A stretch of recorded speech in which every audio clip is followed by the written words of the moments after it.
Hello, mumeze mute? Shalomu, ndabashuhuje. Ni wa mukunzi wanyu rero, iwacu bikora bite? TV, twiga ibimera bitandukanye mu buzima bwacu bwa buri munsi, wenda nubwo kubibona rimwe na rimwe kuri bamwe bigoye, ariko uzajya agira ikibazo cyangwa icyifuzo, mujye mutwandikira kuri komenti, ibyifuzo byanyu ndabibona, impanuro zanyu ndazibona, n'ubwunganizi, uburyo mutuganirizaho, n'abatera inkunga ikiganiro, ndabashimiye. Uyu munsi rero nimba ari ubwa mbere udusuye kuri channel y'iwacu bikora bite, channel twiga ibimera bitandukanye, mbese twanga ko hagira ibimera bizimira burundu, ugasanga abana mubyaye cyangwa abo tuzabyara, ukumva ngo mbese ngo umuhanga ni iki, ukumva ngo umumanura ni iki, ese ngo wakoraga iki. Nimba turi kuva mu mateka mabi turi kujya mu mateka meza, twakagombye gusigasira buri kimwe cyose. Hariho abantu benshi batajya babasha gusura wenda ibimera biba biri ahantu henshi hatandukanye, biyibutsa ko ahantu ushobora gusura jaride y'amashyamba runaka, ariko hose ntabwo ibimera biba birimo. Rero reka dusigasire ibimera by'iwacu, twige umumaro wabyo, n'uzakomokaho yandika wenda kuri za Google cyangwa kuri wa YouTube, avuga ati umumanura ubone, icyaganyanja kibone, mbese amenye n'akamaro kacyo. Ibitabo byinshi twagiye tubona cyangwa dusoma, amashusho ntabwo yagaragaraga cyane, ariko uyu munsi reka dukomeze twigire ibimera by'iwacu. Uyu munsi tugiye kwiga ikimera muri kubona hano, tukita nyegera. Icyatsi bita nyegera rero ni umuti ukomeye mu buzima bw'abantu. Nyegera cyangwa bakacyita umufatangwe, cyangwa hariho n'abacyita ngo umugabo utavogerwa, hariho n'abacyita ngo uramenya utankoraho, babyita amazina menshi. Ese mwebwe mucyita ngo iki? Mujye mutwandikira muri komenti. Nyegera rero ni umuti ukomeye mu buzima bwa sosiyete cyangwa mu buzima bw'abantu. Nyegera nyine nyegera ku bantu bakundana, ku bantu rero bakundana, ushobora kuba ufite umukunzi wawe, ariko muri iyi si murabizi kino gihe hasigaye haradutse ibintu byo gushimuta nk'umugabo w'umuntu, cyangwa ugashimuta umugore we, mukaba wakundanaga n'umugore mumaranye imyaka 5, imyaka 10, cyangwa umwaka umwe cyangwa 2, ukumva ngo umugore runaka yamutwaye. Hari utabizi? Nimba utari wabibona ariho byabayeho, cyangwa utari wabyumva, ushobora kuzabyumva, ukumva ngo umugore runaka, ngo umugabo wa runaka yamutwaye. Ese ibyo ngibyo ni ibiki? Uyu munsi rero sobanukirwa n'icyatsi bita nyegera. Ushobora kuba wari ufite umukunzi, muvuye nko mu murenge, ukumva ngo undi muntu yamutwaye. Ibyo bintu akenshi uko imyaka igenda ikura, niko hagenda hagaragaruka ibibazo nk'ibyo ngibyo cyane, cyangwa bigenda bizamuka cyane. Rero ibyo bibazo nimba biri muri sosiyete, ukaba ufite umuntu wakagenda, ushobora kuba wari ufite wenda nk'umuntu waguteraga inkunga mu buzima bwawe, agufasha kubaho, yakurira ishuri mu mwana, yagufasha mu buzima busanzwe, ariko ugasanga uwo muntu wawe yagiye. Ese bikorwa gute? Ikintu cya mbere, kino gihe umuntu ashobora kukwangisha undi muntu, wenda akavuga ngo runaka, umwana wawe cyangwa uriya mugore cyangwa uriya mugabo ni umugabo w'umuhehesi cyangwa ni umugore w'indaya cyangwa ni umukobwa w'indaya akagucomeka kuri uwo muntu. Ibyo bintu ugasanga umuntu mwabanaga arakwanze. Ushobora rero kuba ufite umuntu cyangwa ukaba uri umuhungu mugenzi wanjye cyangwa uri umukobwa mugenzi wanjye, nkabona uri umuntu w'umumaro, nkakwangisha wa wundi wenda nka cya cyatsi twise umwange, nagukoraho nagusuhuza, umuntu yagukoze mu ntoki, ubwo icyo gihe urumva umwange wakugezemo, kuko wamaze kuwutongera, icyo uwutongereho cyose kirafata. Ibyo bintu bibaho ngo bamuroze icyo bita icangiro. Icangiro ni iki? Harimo abantu bashobora kuvuga ngo mujye mudusobanurira icangiro, kandi niyo mpamvu mbanza wenda kubabwira mujye mwihangana. Icangiro ni icangiro rivangiyemo ibintu byinshi. Bashobora kugutega icyo bita agasamunyiga, waba uri mu bantu mbese bakumva urabanukiye. Icangiro bashobora kuwucanga bakavangamo n'uwo bita umwange cyangwa uwumwahuro cyangwa icyo bita amazirane cyangwa icyo bita urwango. Bamara kubigukubita bagakubita n'icyo bita impakanyi. Rero ariko ibi bintu koko uko mbyumva, mwebwe simbizi uko mubyumva, wambwira ko atari korona ko mbona bakuroze waretse iyi ngeso, ngarakaraka urinde wandogase. Uyu muntu aba afite icyo bita impakanyi. Baguhakana ikintu kandi yakoze amafuta, wamubonye ati runa wambabari iki kintu ukakireka, ngarakaraka ko nta wampembukira njyewe, hari ikibi nakoze se. Uwo muntu aba afite icyo bita impakanyi. Iyo bamaze kumuvangavanga ibyo bintu byose rero nicyo bita icangiro. Rero uragenda ugafata umuzi w'iki cyatsi bita nyegera, ukabifatanya n'akati n'icyo bita umuzi w'umukunde, n'icyo bita umuhire. Umuhire wa muntu we mubwije ukuri, ibyo byatsi iyo umaze kubiteranya ugahirwa mu byo ugiyemo, umuntu akongera akagukunda, akongera akamuha icyo bita nyegera, akongera akakwegera nyuma. Kano kantu ushobora gufata ukagasiga no mu ntoki, warangiza mugasangira. Uramenye muzahereza umuntu umuti wenyine, nawe muzasangire wose uba uri muzima. Icyo bita nyegera ni uko ikora. Ifite ibintu byinshi cyane ikora, ino bita nyegera, ariko mu rukundo nyegera ikora muri ubwo buryo. Iyo udafite umukunzi rero ushaka icyo bita umuguruka, akongera bakakugurukaho, bakongera akagukunda, ubuzima bukendereya. Rero iyi nyegera aricyo bita umufatangwe, iyo uteye mu rugo muri ubu buryo ubona, uyu muti urakomeye mw'abantu mwe. Ufata umufatangwe iyo urwaye ibitegano cyangwa ibyo bihuherano barara baguhuhera cyangwa baza kugutera mu rugo bakorogaroga. Uko wabigenza rero, ufata aya mababi mujye muyitondera, afite ubwirinzi, agira amahwa, ubutotore neza, ubusekure, ariko ibyiza wabika agafu. Warangiza ukajya ufata n'umunyu wo mu nzu, uyu munyu turya, ukajya ukarafata ka gafu ukanakaraba.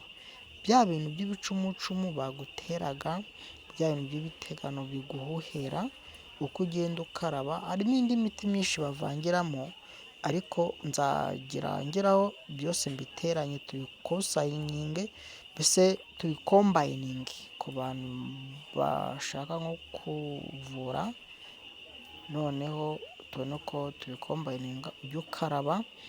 Iyo hari umuntu w'umucuraguzi ugutera mu rugo, fata agati kabyo cyangwa urubuto ubiteranye na cya cyatsi twise ngo ni mahwera cyangwa rupima-isaha, ubitabe mu marembo yawe imbere n'inyuma. Icyo gihe nta muntu n'umwe ushobora kuvogera urugo rwawe, yaba ari umugizi wa nabi, yaba ari babandi bacuragura, yaba ari n'uwakwifurizaga ikibi. Kuko nimba abantu barwubakisha urugo, urabona rufite ubwirinzi bwinshi cyane. Nta muntu ujya uvogera aha hantu, nta n'inyoni ishobora kuhagwa. Urumva imiti imyinshi iraboneka, ariko ntituzi kugera gute kuyikoresha. Hariho nk'abantu bakunda kugira amafamu y'inka cyangwa ingurube bitewe n'ifamu yawe. Kino giti nimba uri umworozi ntikizigere kibura iwawe, genda ugikikize urugo cyangwa aho hantu ufite ifamu yawe. Uyu muti nuwushiramo hari ubwirinzi bwinshi uzaba ushize muri iyo famu yawe. Kino giti kirakura cyane kuko gifitemo izindi mbaraga, nta muyaga, nta umva bya bindi by'ihuhahuha by'imyuka mibi ntaho byatoborera. Nyegera rero ni umuti wihariye mu buzima bwa sosiyete. Iyo uri umuntu bakunda kohereza ibintu by'imyuka mibi, ariko ibino bifata mu nda bikagufata ku buryo wihina ukigonda. Fata amababi bita nyegera n'icyo bita igifashi. Igifashi twagishizeho ni nacyo kirazwi, mbese buri muti wose nzajya mbabwira igiti twakoresheje kandi gihari. Ufate n'amababi y'umukundi n'umwezo, ubundi ibyo wariye byose ariko wongeyemo amababi iyo ushaka kwivura iriya myuka bateza mu nda, ufata ayo mababi twavuze, aya mababi ya nyegera, igifashi mucyayicyayi n'amajyani, ukajya ubiteka ukajya winyweraho. Ariko nababwiye ko ushobora gufata amababi ukayanika, ukayasekura, ukajya ushyira mu gafu. Ni uburyo bwiza bwo kwirinda izi ndwara z'inzaduka ziriho, izi ndwara bahuhahuha, ibirwara bagutega mu nzira, kuko ari ubutegano batega umuntu mu maguru, bufata agatsitsino bukazamuka mu ngingo, bugafata amaguru, bugafata mu nda, bukagera aho hantu hose. Rero nimba twivuza inyuma n'imbere, twajya twivuza ugafata duke cyane nk'agace k'akayiko gatoya, ukongera mu majyani ukajya winyweraho, ubuzima bukendereya.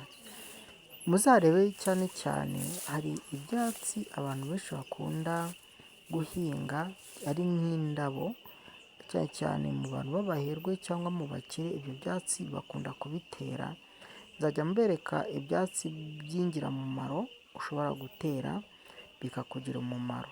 Hariho n'ibyatsi ushobora gutera umva ye baba we ukaba wikururiye ishyano, nabyo nzajya ngenda mbibereka gake gake. Ariko kino cyatsi aho wagitera hose ubuzima burahinduka. Rero iki cyatsi bita nyegera kivura ibindi bikurikira. Nyegera hariho nk'ibintu wumva bitondagira nko mu mutwe, nk'abantu bakunda guteza umutwe w'umutererano, warangiza ushobora gufata aya mababi bita nyegera, warangiza ukayafata n'icyo bita cya cyatsi cy'umucyuro. Umucyuro nkunda kuwukoresha cyane cyane kuko ucyura ibintu byinshi mu rugo.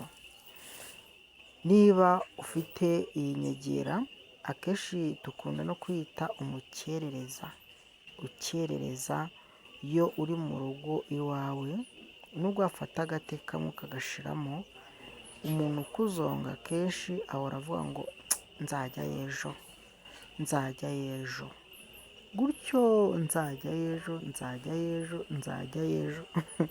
Imana igakomeza kukurinda.